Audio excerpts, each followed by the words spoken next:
मैं सत्यवान आर्य, सह आचार्य, बाबू शोभाराम, राजकीय कला महाविद्यालय अलवर। प्रिय विद्यार्थियों, आज हम अंधेर नगरी नाटक के 5वें अंक की व्याख्या को समझेंगे।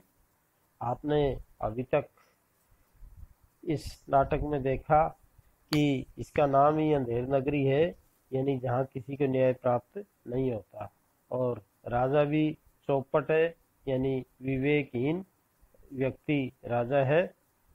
तो अब आप आगे की जो इसकी नाटक की कथा है उसे ध्यान से सुनेंगे और समझेंगे। स्थान अरण्य। गोवर्धन दास गाते हुए आते हैं। राग काफी। अंधेर नगरी अनबूझ राजा, टकासेर भाजी टकासेर खाजा, ऊंच नीच सब एक ही ऐसे, जैसे भंडुए पंडित तैसे।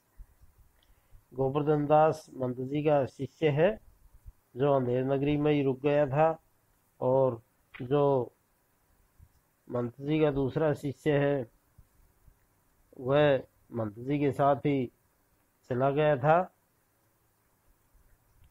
तो गोवर्धन दास गाते हुए आ रहा है कि यह अंधेर नगरी है, जहाँ किसी को न्याय प्राप्त नहीं होता, और इसका जो राजा है वो भी विवेकहीन है। यहाँ सभी सामान अच्छे या बुरे, महंगे या सस्ते, एक ही मूल्य में बेचे जाते हैं। यानी यहाँ के जो यहाँ का जो प्रशासन है उसे किसी तरह की कोई अच्छे बुरे की समझ या परख नहीं है। यहाँ ऊंचा और नीचा सब एक जैसे हैं, यानी गुणहीन व्यक्ति और गुणवान व्यक्ति में यहाँ कोई फर्क नहीं किया जाता। यहाँ भंडुए यानी भांड नाचने गाने वाले लोग और पंडित विद्वान सब एक जैसे हैं, यानी उनमें कोई अंतर नहीं। गुणवान और गुणहीन व्यक्ति में यहाँ कोई भेद नहीं किया जाता, क्योंकि यहाँ इनमें भेद करने वाली जो बुद्धि होती है उसका अभाव दिखाई देता है। कुल मर्जाद न मान बढ़ाई, सब एक से लोग लुगाई, जात पात पूछे नहीं कोई, हरि को भजे सो हरि का कोई। इस अंधेर नगरी में वंश की, मर्यादा की और मान सम्मान का बिल्कुल भी ध्यान नहीं रखा जाता है, और यहाँ के जो पुरुष और स्त्री हैं सब एक जैसे ही हैं। जात पात पूछे नहीं कोई, हरि को भजे सो हरि का कोई। यहाँ कोई किसी की जाति वगैरह नहीं पूछता, यानी कौन गुणवान है कौन निर्गुण है इस बात से किसी को कोई लेना देना नहीं है, और सब व्यक्ति एक तरीके से ही, एक तरह से ही, यानी अन्याय का शिकार होकर के यहाँ जीवन यापन कर रहे हैं। बेश्या जोरू एक समाना, बकरी गऊ एक करी जाना, सांचे मारे मारे ढोले, छली दुष्ट सिर चढ़ी चढ़ी बोले। यहाँ पर एक वेश्या, एक रंडी या एक सामान्य स्त्री दोनों बराबर समझी जाती हैं।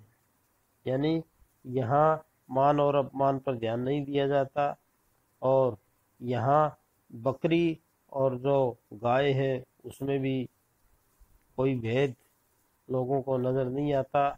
यानी यहाँ भाई गुणवान और कम गुणवान का अंतर नहीं पहचाना जाता है, और जो सच्चे और अच्छे लोग हैं वो यहाँ मारे मारे घूमते हैं, यानी बहुत दुख पाते हैं, और जो छल करने वाले और दुष्ट लोग हैं वो सिर पर चढ़ चढ़ करके बोल रहे हैं।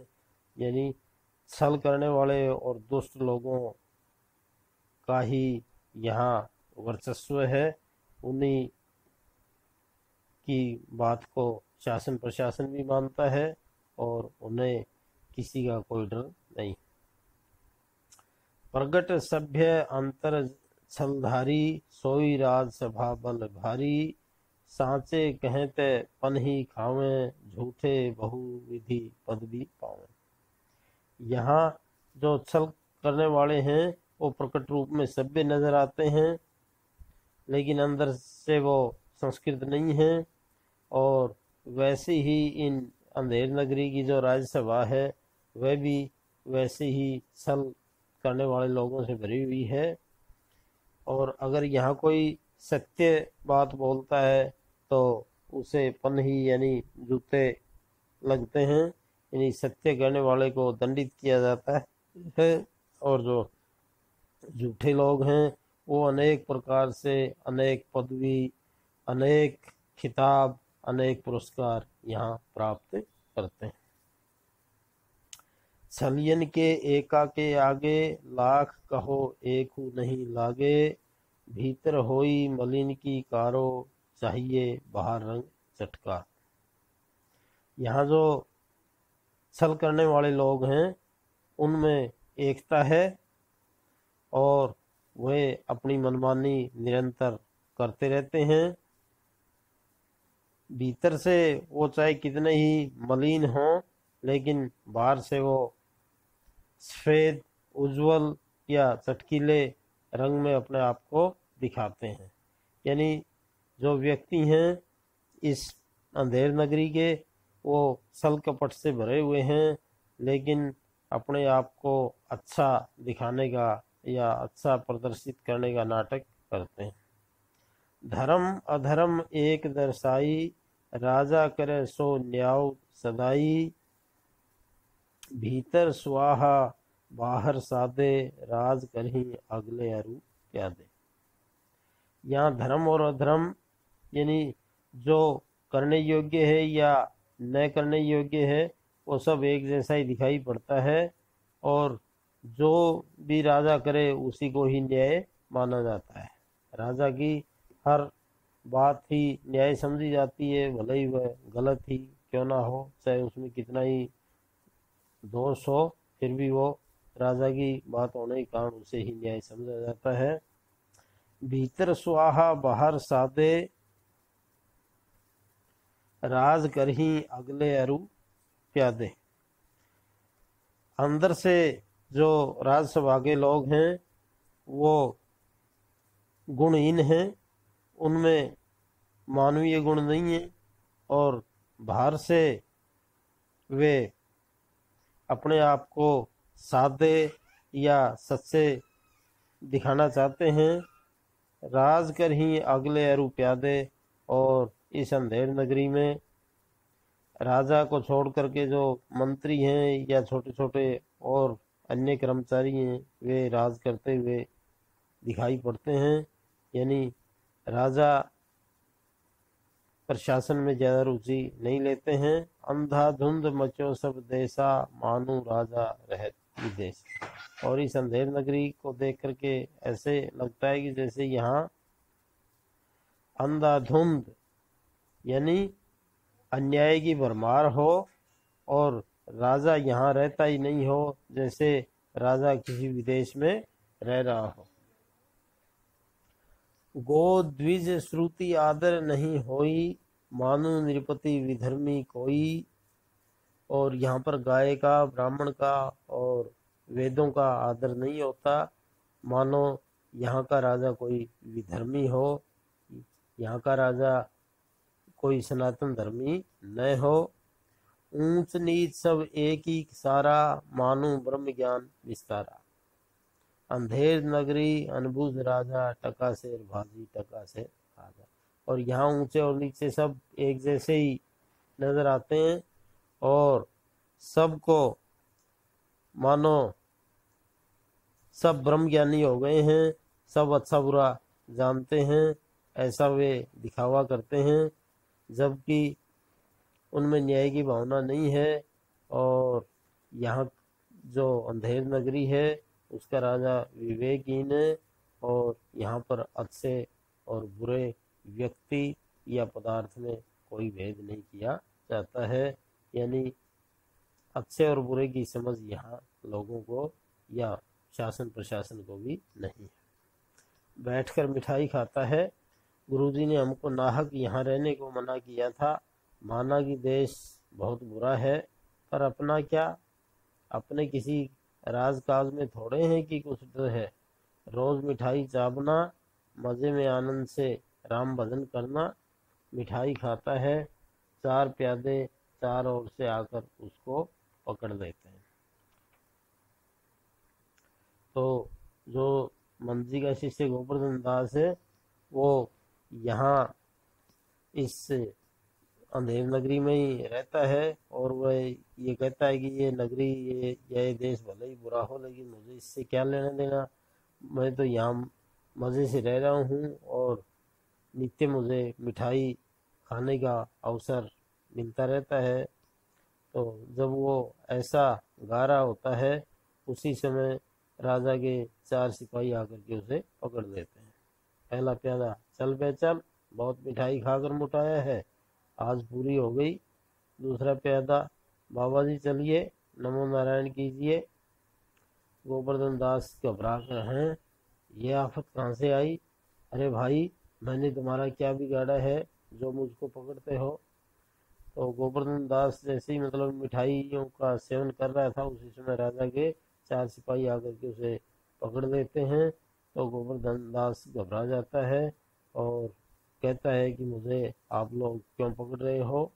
पहला प्यादा, आपने बिगाड़ा है या बनाया है, इससे क्या मतलब? अब चलिए, फांसी चढ़िए। गोवर्धन दास, फांसी? अरे बाप रे बाप, फांसी? मैंने किसकी जमा लूटी है कि मुझको फांसी? मैंने किसके प्राण मारे कि मुझको फांसी? तो गोवर्धन दास को बताया जाता है कि उसे फांसी पर चढ़ाने के लिए लेकर जाया जा रहा है। तो गोवर्धन दास घबरा जाता है और पूछता है कि मैंने किसका खजाना या किसका कोष लूटा है, या मैंने किसकी हत्या की है जो मुझे इतना बड़ा दंड दिया जा रहा है। दूसरा प्यादा, आप बड़े मोटे हैं, इस वास्ते फांसी होती है। गोवर्धन दास, मोटे होने से फांसी? ये कहाँ का न्याय है? अरे हंसी फकीरों से नहीं करनी होती।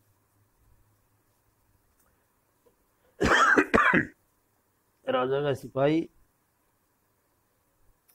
गोवर्धन दास को कारण बताता है फांसी देने का कि आप मोटे हैं, आपके गले में फांसी का फंदा अच्छी तरह से लगेगा, इसलिए आपको ले जाया जा रहा है।